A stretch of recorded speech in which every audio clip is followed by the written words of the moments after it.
السلام علیکم ورحمۃ اللہ وبرکاتہ۔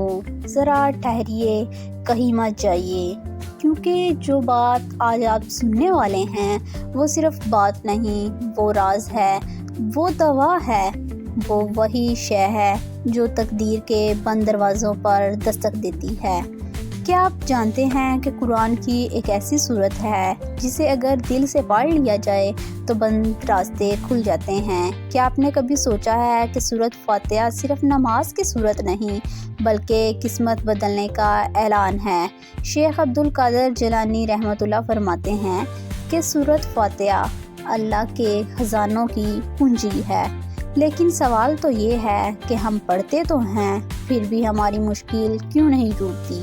ہم زبان سے پڑھتے ہیں یا دل سے؟ ہم عادت سے پڑھتے ہیں یا یقین سے؟ ہم آج آپ کو سورۃ فاتحہ کا وہ راز بتانے والے ہیں جو ہر مشکل کو توڑ دیتا ہے، لیکن شرط تو یہ ہے کہ آپ یہ ویڈیو آخر تک ضرور دیکھیں، کیونکہ اگر آپ نے درمیان میں چھوڑ دیا تو شاید یہ راز آپ تک آتے آتے واپس لوٹ جائے۔ سورۃ فاتحہ قرآن کی ماں ہے، الکتاب ہے، لیکن ماں تب اثر کرتی ہے جب بیٹا جھک کر بات سنے۔ اللہ تعالیٰ فرماتے ہیں کہ الحمدللہ رب العالمین۔ یہ صرف تعریف نہیں، یہ ایک اعلان ہے کہ تمہارا رب تمہاری ہر دنیا کا مالک ہے۔ رحمان، رحیم، یہ دو لفظ بتاتے ہیں کہ تمہاری مشکل اس رب کے لیے مشکل نہیں۔ مالک یوم الدین، یعنی وہ دن بھی اس کا اور آج بھی اس کا۔ پھر ہم کیوں گھبراتے ہیں؟ پھر ہم کیوں مایوس ہوتے ہیں؟ پھر ہم کیوں کہتے ہیں کہ اب کچھ نہیں ہو سکتا؟ اصل مسئلہ تو یہ ہے کہ ہم سورۃ فاتحہ تو پڑھتے ہیں لیکن اس میں داخل نہیں ہوتے۔ نماز میں زبان تو ہلتی ہے لیکن دل کہیں اور گم ہوتا ہے۔ شیخ عبدالقادر جیلانی رحمۃ اللہ فرماتے ہیں کہ جب بندہ سورۃ فاتحہ پڑھتا ہے اور دل حاضر ہو تو اللہ تعالیٰ فرماتا ہے، میرا بندہ مجھ سے بات کر رہا ہے۔ ذرا سوچئے کہ جب رب آپ کی بات سن رہا ہو تو مشکل کیسے باقی رہ سکتی ہے؟ لیکن یہاں ایک نقطہ ہے، ایک ایسا نقطہ جو اکثر لوگ نظر انداز کر دیتے ہیں، اور یہی نقطہ سورۃ فاتحہ کا اصل راز ہے۔ ہاں، ایاک نعبد تو کہتے ہیں لیکن نعبد کرتے نہیں۔ ہم ایاک نستعین تو پڑھتے ہیں لیکن سہارے غیروں سے لیتے ہیں۔ یہی تضاد ہماری قضا کو کمزور کر دیتا ہے۔ قرآن کہتا ہے کہ ہدایت صرف اسی کو ملتی ہے جو طلبگار ہو، اور سورۃ فاتحہ طلب کا دروازہ ہے۔ یہ سورت صرف پڑھی نہیں جاتی بلکہ یہ مانگی جاتی ہے۔ شیخ عبدالقادر جیلانی رحمۃ اللہ فرماتے ہیں کہ سورۃ فاتحہ کو جب مانگ کر پڑھا جائے تو یہ دعا بن جاتی ہے، لیکن مانگنے کا بھی ایک طریقہ ہے، اور یہی طریقہ آج کے دور میں تقریباً ختم ہو چکا ہے۔ ہم جلدی میں ہیں، ہم بے صبری میں ہیں، ہم نتائج چاہتے ہیں، یقین نہیں۔ ہم چاہتے ہیں کہ آج پڑھیں اور کل سب بدل جائے، لیکن اللہ دل دیکھتا ہے، جلدی نہیں۔ یہ سورت دل توڑنے کے بعد دل جوڑتی ہے۔ یہ سورت آنسو کے بعد راستہ دکھاتی ہے، لیکن شرط تو یہ ہے کہ بندہ خود کو اللہ کے سامنے توڑ دے۔ جب تک بندہ اندر سے نہیں ٹوٹتا تب تک سورۃ فاتحہ اپنا کمال ظاہر نہیں کرتی۔ یہ سورت کمزور دل والوں کے لیے نہیں، یہ سورت جھکے ہوئے سروں کے لیے ہے۔ اور یہاں میں آپ کو ایک ایسی بات بتانے والی ہوں جو شاید آپ نے پہلے کبھی نہ سنی ہو۔ یہ وہ راز ہے جو شیخ عبدالقادر جیلانی رحمۃ اللہ اپنے خاص مریدوں کو آخری وقت میں بتایا کرتے تھے۔ وہ خاص بات تو یہ ہے، لیکن یہ راز پورا نہیں کھولیں گے، کیونکہ اگر یہ راز دل تک پہنچ گیا تو فائدے کی بجائے نقصان ہو سکتا ہے۔ اگلے حصے میں ہم آپ کو بتائیں گے کہ سورۃ فاتحہ پڑھتے وقت کون سا ایک لفظ اگر دل سے نکل جائے تو تقدیر پلٹ جاتی ہے، اور وہ کون سا لمحہ ہے جس لمحے میں سورۃ فاتحہ پڑھ لی جائے تو دعا رد نہیں ہوتی۔ لیکن اس سے پہلے ہم آپ سے صرف ایک بات ہی کہیں گے کہ اگر آپ واقعی اپنی زندگی میں اللہ کی مداخلت چاہتے ہیں تو دل کو تیار کر لیجئے، کیونکہ اگلا راز صرف سننے کے لیے نہیں، سہنے کے لیے بھی ہے، اور یہی اس پہلے حصے کا وہ راز ہے جو ہم نے جان بوجھ کر ادھورا چھوڑ دیا ہے۔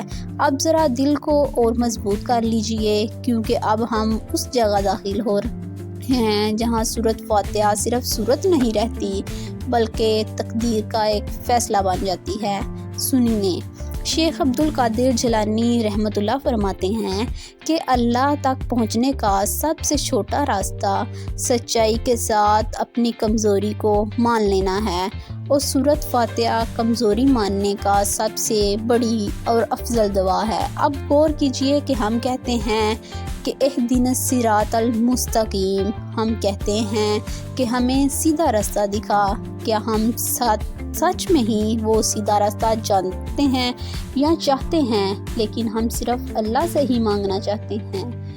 یہی وہ نقطہ ہے جہاں زیادہ تر دعائیں رک جاتی ہیں۔ سورۃ فاتحہ اللہ سے سیدھا راستہ نہیں بلکہ اللہ کی مرضی کا راستہ مانگتی ہے، اور جو لوگ اللہ کی مرضی مانگ لے اس کی تقدیر اللہ خود لکھ دیتا ہے۔ یہ کوئی عام بات نہیں، یہ وہ مقام ہے جہاں بندہ کہتا ہے کہ یا اللہ، جو تو چاہے وہی مجھے عطا کر دے، اور یہی وہ لمحہ ہے جہاں تقدیر خاموش ہو کر سننے لگتی ہے۔ شیخ عبد القادر جیلانی رحمۃ اللہ فرماتے ہیں کہ جب بندہ اپنی چاہت کو چھوڑ دے تو اللہ اپنی رحمت کو چھوڑ دیتا ہے۔ اب ذرا یہ تصور کیجئے کہ آپ نماز میں کھڑے ہیں، دنیا کی ساری آوازیں خاموش ہیں، صرف ایک آواز ہے جو دل کے اندر گونج رہی ہے، اہدنا الصراط المستقیم۔ اس لمحے اگر دل رو پڑے تو سمجھ لیجئے کہ سورۃ فاتحہ قبول ہو گئی۔ یہ آنسو کمزوری کے نہیں، یہ آنسو قبولیت کے ہوتے ہیں۔ قرآن کہتا ہے کہ اللہ دلوں کے حال جانتا ہے، اور سورۃ فاتحہ دل کا حال اللہ کے سامنے رکھ دیتی ہے۔ لیکن اب ایک اور بات سن لیجئے کہ سورۃ فاتحہ ہر کسی کے لیے ایک جیسی نہیں رہتی۔ جو غافل ہیں اس کے لیے یہ عادت ہے، اور جو جاگ گیا اس کے لیے یہ قیامت ہے۔ یہ سورت دل کو ہلا دیتی ہے۔ اگر دل زندہ ہو، اگر دل مردہ ہو تو صرف الفاظ بن کے رہ جاتی ہے۔ شیخ عبد القادر جیلانی رحمۃ اللہ فرماتے ہیں کہ سورۃ فاتحہ اس دل میں اترتی ہے جو اللہ کے سامنے خالی ہو، خالی غرور سے، خالی شکایت سے، خالی نافرمانی سے۔ اب ذرا اپنے دل سے پوچھئے، کیا میرا دل واقعی خالی ہے، یا میں اللہ کے سامنے شرطوں پر ہی بات کر رہا ہوں؟ یہی سوال آپ کی دعا کا وزن طے کرتا ہے، اور اب ہم آپ کو وہ بات بتانے جا رہی ہوں جو سب سے اہم بات ہے۔ سورۃ فاتحہ کا اصل اثر نماز کے اندر نہیں، نماز کے بعد ظاہر ہوتا ہے۔ جب آپ نماز کے بعد خاموش بیٹھ کر یہ مان لیں کہ یا اللہ، اب سب کچھ تیرے حوالے ہے، اسی لمحے غیب حرکت میں آتا ہے۔ لیکن جہاں بھی ایک پردہ ہے، ایک ایسا پردہ جو ہر کسی کو نظر نہیں آتا، اور وہ پردہ یہ ہے کہ سورۃ فاتحہ کا پورا راز ابھی بھی مکمل نہیں کھلا، کیونکہ ایک خاص ترتیب ہے، ایک خاص وقت ہے، اور ایک خاص کیفیت ہے۔ اگر وہ کیفیت نہ ہو تو راز خاموش رہ جاتے ہیں۔ اگلے حصے میں ہم آپ کو بتائیں گے کہ سورۃ فاتحہ کس وقت پڑھی جائے تو دعا پلٹ کر نہیں آتی، اور وہ کون سی حالت ہے جس میں سورۃ فاتحہ قضا کو بھی بدل دیتی ہے۔ لیکن یاد رکھیے کہ یہ راز صرف سننے والوں کے لیے نہیں، یہ راز برداشت کرنے والوں کے لیے بھی ہے۔ اگر دل ابھی بھی تیار ہے تو اگلا حصہ آپ کی زندگی کا رخ بدل سکتا ہے، اور یہی وہ مقام ہے جہاں اس حصے کو یہاں روک رہے ہیں، کیونکہ ہر راز صرف ایک سانس میں نہیں کھولا جا سکتا۔ اب ذرا صرف اپنے دل کی گفٹ کو اور مضبوط کر لیجئے، کیونکہ اب ہم سورۃ فاتحہ کے اس دروازے پر پہنچ گئے ہیں جہاں سے واپسی آسان نہیں ہوتی۔ یہ وہ مقام ہے جہاں بندہ یا تو بدل جاتا ہے یا پھر ہمیشہ کے لیے وہی رہ جاتا ہے۔ سنیے ذرا غور سے، شیخ عبد القادر جیلانی رحمۃ اللہ نے فرماتے ہیں کہ سورۃ فاتحہ کو اگر صرف زبان سے پڑھا جائے تو یہ ثواب ہے، لیکن اگر اسے روح سے پڑھا جائے تو یہ ایک انقلاب ہے۔ اب تو سوال یہ ہے کہ روح سے پڑھنے کا مطلب کیا ہے؟ روح سے پڑھنے کا مطلب یہ ہے کہ بندہ اپنے آپ کو اللہ کے سامنے بالکل بے بس مان لے، نہ عقل کا سہارا، نہ تدبیر کا غرور، نہ کسی انسان کی امید، صرف ایک رب اور ایک فریاد۔ یہی وہ کیفیت ہے جہاں الحمدللہ رب العالمین دل سے نکلتا ہے، اور جب تعریف مجبوری سے نہیں یقین سے نکلے تو آسمان خاموش نہیں رہتا۔ آپ نے کبھی غور کیا کہ سورۃ فاتحہ میں سب سے پہلے شکریہ ہے، دعا بعد میں ہے؟ یہ ترتیب بے وجہ نہیں۔ شیخ عبد القادر جیلانی رحمۃ اللہ فرماتے ہیں کہ جو بندہ درد میں بھی شکر کرنا سیکھ لے اس کا درد دوا بن جاتا ہے۔ اب ذرا اپنی زندگی پر نظر ڈالیے کہ کتنی دعائیں آپ نے مانگی اور کتنی قبول ہوئی، اور کتنی ایسی تھی جو بظاہر قبول نہ ہو سکی، لیکن بعد میں آپ نے سمجھا کہ اس میں کچھ بھی اللہ نے ہی بچایا ہے۔ یہی تو ہے سورۃ فاتحہ کا کمال۔ یہ آپ کو وہ نہیں دیتی جو آپ مانگتے ہیں، یہ آپ کو وہ دیتی ہے جو آپ کو چاہیے ہوتا ہے۔ لیکن یہ بات سمجھنے کے لیے دل کا جاگنا ضروری ہے، اور اب ہم اس نقطے پر آ گئے ہیں جہاں ہم آپ کو وہ خاص وقت بتائیں گے، جو وہ وقت جس کا ذکر اولیاء چھپا کر رکھتے ہیں، وہ وقت جس میں سورۃ فاتحہ صرف دعا نہیں فیصلہ بن جاتی ہے۔ لیکن اس سے پہلے ایک اور بات سن لیجئے کہ سورۃ فاتحہ کبھی بھی جلدی میں نہ پڑھیں، کیونکہ یہ سورت رکی ہوئی سانس چاہتی ہے، یہ ٹھہرے ہوئے دل کی ایک دعا ہے۔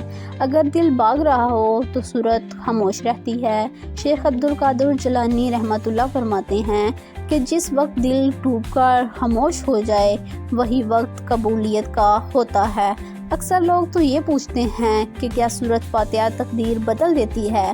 تو سنیے کہ تقدیر الفاظ سے نہیں کیفیت سے بدلتی ہے، اور سورۃ فاتحہ کیفیت پیدا کرتی ہے۔ اب وہ خاص وقت جو سنیے، وہ وقت نماز کے بعد کا وقت ہے، جب کوئی دعا نہیں مانگی جاتی، بس خاموش بیٹھ کر اللہ کو اپنا حال دکھایا جاتا ہے۔ نہ زبان ہلے، نہ آنکھ ادھر ادھر جائے، بس دل کہے کہ یا اللہ اب تو ہی ہے۔ اسی لمحے اگر سورۃ فاتحہ دل میں دہرائی جائے، نہ آواز سے نہ ہونٹوں سے، بس دل میں، تو سمجھ لیجئے کہ فیصلہ اوپر لکھا جا چکا ہے۔ لیکن یہاں بھی ایک آخری پردہ ہے کہ کیسا راز جو ابھی ہم آپ کو مکمل نہیں کھولیں گے، کیونکہ یہ راز ہر کسی کے لیے موجود نہیں۔ یہ راز صرف اس کے لیے ہے جو یہاں تک ٹھہرا۔ اگلے حصے میں ہم آپ کو بتائیں گے کہ سورۃ فاتحہ کا وہ کون سا ایک لفظ ہے جو اگر ٹوٹے دل سے نکل جائے تو سالوں کی رکی ہوئی دعا ایک لمحے میں قبول ہو جاتی ہے، اور وہ کون سی غلطی ہے جو ہم سب روز کرتے ہیں اور اسی وجہ سے اثر رک جاتا ہے۔ اگر دل ابھی بھی سن رہا ہے تو اگلا حصہ صرف سنائی نہیں دے گا، وہ محسوس بھی ہوگا۔ اور میں یہیں رک رہا ہوں، کیونکہ اب بات صرف الفاظ سے آگے دل کی ہے۔ سورۃ فاتحہ کا اصل کمال الفاظ میں موجود نہیں، خاموشی میں ہے۔